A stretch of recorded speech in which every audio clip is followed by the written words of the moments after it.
আমরা তো সিন্দাবাদ সবাই দেখেছি, তো সিন্দাবাদের জাহাজের মতো একটা জাহাজ আছে, চলুন আপনাদেরকে ওটা একটু দেখায় নিয়ে আসি।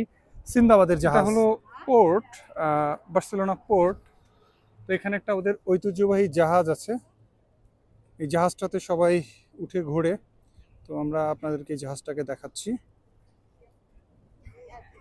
জাহাজটা বেশ সুন্দর, পালতোলা জাহাজ, যেগুলো আমরা বিভিন্ন ট্র্যাডিশনাল ইংলিশ মুভি বা এ ধরনের আগের যে সিনেমাগুলোতে আমরা দেখতে পাই। এই ধরনের পালতোলা একটি জাহাজ। এখানে এখানে কিছু ইনফরমেশন দেওয়া আছে।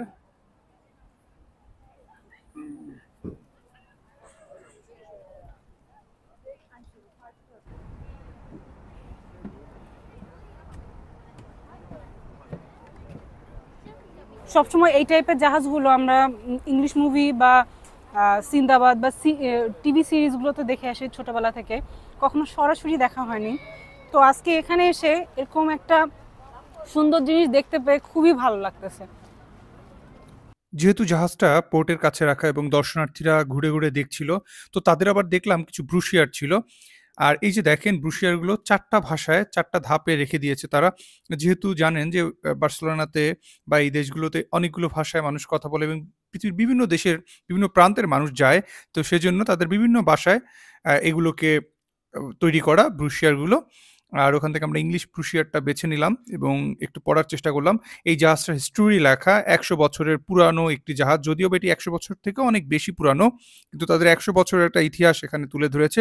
এবং এই জাহাজটি কিন্তু নির্দিষ্ট সময়ে সময়ে তারা যে দর্শনার্থী আছে তারা টিকিট কেটে তাদেরকে নিয়ে কিন্তু ট্যুর দিয়ে থাকে এখানে। তো আপনি টিকিটও কাটতে পারেন এবং তারা এগুলো তাদের রুটটাকে তারা দেখাচ্ছে, কোন কোন রুটে তারা আপনাকে নিয়ে ঘুরিয়ে নিয়ে আবার এখানে আসবে। 2-2.5 ঘন্টার একটা ট্যুর তারা দিয়ে থাকে।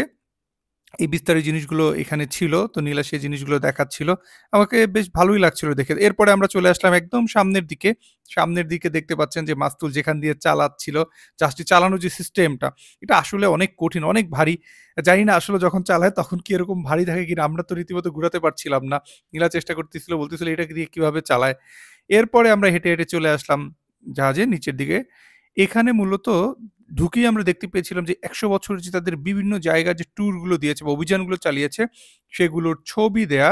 আর নিচে থাকার ব্যবস্থা ছিল, যেখানে যখন এই জাহাজটি নিয়ে নাবিকরা যেত বিভিন্ন দেশে তখন তারা থাকতো। আমরা কিন্তু অনেক পুরনো ইংলিশ মুভিগুলোতেও কিন্তু দেখতে পাই এরকম জায়গাগুলোতে থাকে। এখানে ডরমেটরির মতো, ওই যে উপরে একটি বিছানা, এখানে একটি বিছানা বা নেটের মতো দেয়া আছে।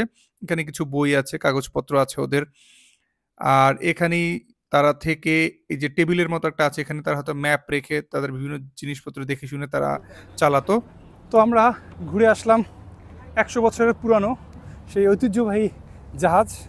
আমি জানি না এটা কি কলম্বাসের জাহাজ কিনা, তবে ঘুরে আসলাম সেই জাহাজ থেকে আর আপনাদেরকে দেখিয়ে আনলাম এই সেই ঐতিহ্যবাহী সিনবাদের জাহাজ।